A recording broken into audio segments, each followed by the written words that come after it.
Good morning, students, and welcome to the online classes. So I have already told you that in my next video I will tell you about Cholas inscriptions and language and literatures. So let's start the topic Cholas inscription. देखिए, चोलाज भी अपने time पे inscriptions लिखवाते थे और ये लोग basically copper plate का use करते थे। इंस्क्रिप्शन में ये ग्रेट डिटेल्स हम लोगों को देता है, जैसे लैंड के बारे में, Wales, trees, canals, reverse, pastures, इसके अलावा टैक्सेस और फाइन्स जो वो लोगों से वो वसूला करते थे उनके बारे में। फिर साथ ही ये रॉयल जीनियोलॉजी को कंटेन करता है, यानी कि मतलब प्रिंस और किंग का जो भी वंशज है उनके बारे में। तो ये इंस्क्रिप्शंस आपको स्टोन्स पे, पिलर्स पे और टेम्पल वॉल्स पे आज भी देखने को मिलेगा। इसका बेस्ट एग्जांपल आज भी है बृहदेश्वरा टेम्पल, जो कि तांजावुर में है।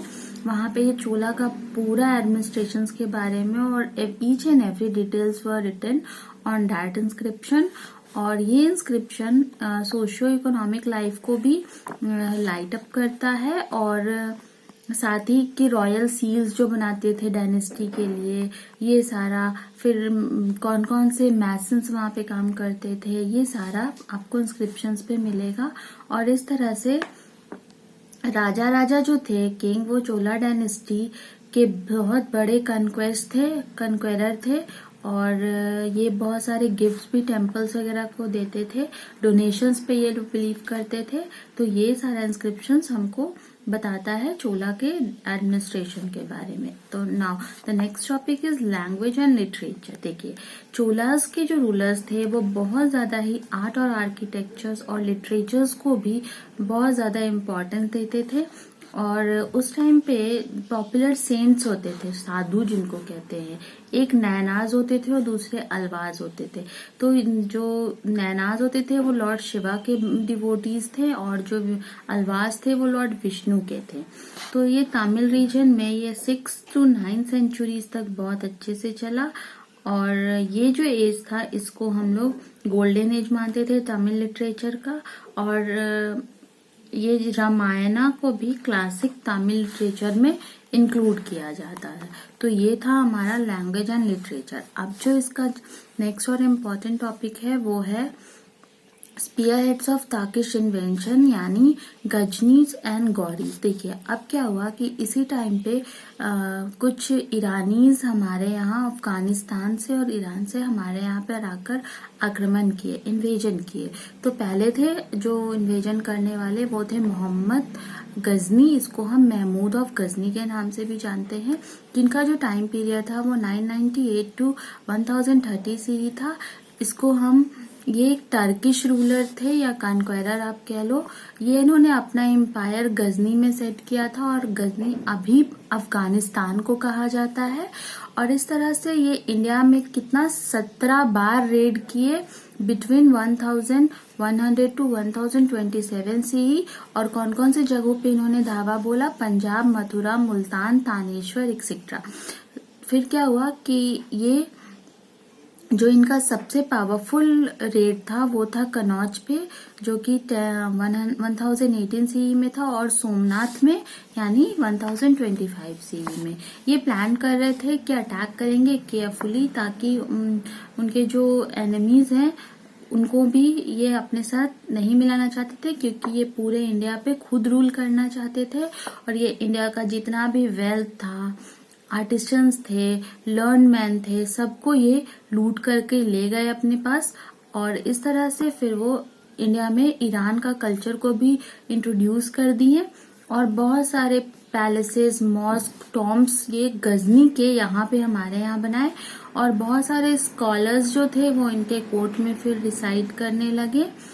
उसके बाद महमूद को अटैक करना पड़ा, फिर नेचर पे भी अटैक करने लगे। और इस तरह से धीरे धीरे ये फर्दर अपना किंगडम को बढ़ाने लगे। और इनका जो मृत्यु था, इनका डेथ हुआ 1030 CE में, और गजनी में ही यानी अफगानिस्तान में ही इसका डेथ हो गया। और इसके बाद जो आए वो थे महमूद गौरी, जिनको ये इनके थ्रू राजगद्दी को फिर वापस लिए, यानी कि इनके सक्सेसर थे, कि इन्होंने मुल्तान और हुच रूट को अपने अंडर काबू किया और इस तरह से वो गंगैटिक वैल्यू एंड पंजाब को अपना बेस बना लिए। और इस टाइम पे पृथ्वीराज चौहान जो थे वो अजमेर पे रूल कर रहे थे और इन्होंने चांडेलास को डिफीट करके दिल्ली को ऑक्यूपाई किया था। तो ये जो टू पावरफुल रूलर्स थे, एक पृथ्वीराज चौहान और दूसरे थे मोहम्मद गौरी, ये दोनों का बहुत ज्यादा ही कंसर्न था गंगैटिक वैली और पंजाब पे रूल करने का। तो इसके बीच दोनों में कॉन्फ्लिक्ट हो गए और फिर एक बहुत बड़ा बैटल हुआ, सेकेंड बैटल ऑफ, 2 बैटल्स हुए टेरैन में, जो कि फर्स्ट जो बैटल था उसमें पृथ्वीराज चौहान को विक्ट्री मिली, लेकिन सेकेंड बैटल में वो हार गए क्योंकि टर्किश का जो मिलिट्री था वो इनके पृथ्वीराज के मिलिट्री पावर से बहुत ज्यादा ही एडवांस था और बहुत पावरफुल था। और इस तरह से महमूद गौरी को विक्ट्री मिल गया और वो इंडिया पे रूल करने लगे।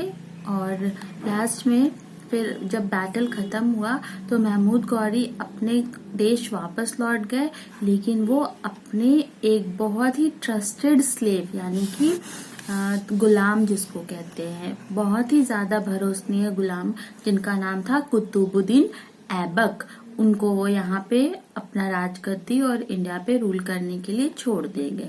और यहाँ से कुतुबुद्दीन ऐबक थे, वहां से दिल्ली सल्तनत का फाउंडेशन हुआ हमारे इंडिया में। और फिर जो नेक्स्ट चैप्टर हम पढ़ेंगे वो दिल्ली सल्तनत होगा, वो भी बहुत इंटरेस्टिंग चैप्टर है। दिल्ली सल्तनत में कितने डायनेस्टीज थी, क्या थी, कैसे कैसे ये लोग रूल किए और कितना और इंडिया को ये लोग लूटे, ये सारा हम देखेंगे नेक्स्ट चैप्टर में। तो यहाँ पे आपका चैप्टर खत्म होता है, जिसका मेन जो इम्पोर्टेंट पर्पस था इस चैप्टर को पढ़ने का वो था एक ट्रिपिटाइट स्ट्रगल और दूसरा था चोला डायनेस्टी। तो यहाँ पे हम खत्म करते हैं और नेक्स्ट जो हम चैप्टर स्टार्ट करेंगे वो हमारा सिविक्स से होगा, क्योंकि मैंने आपको फर्स्ट डे कहा कि हम सीक्वेंस में चलेंगे। आज हम यहीं छोड़ते हैं, कल फिर हम नेक्स्ट वीडियो में आपके साथ मिलेंगे।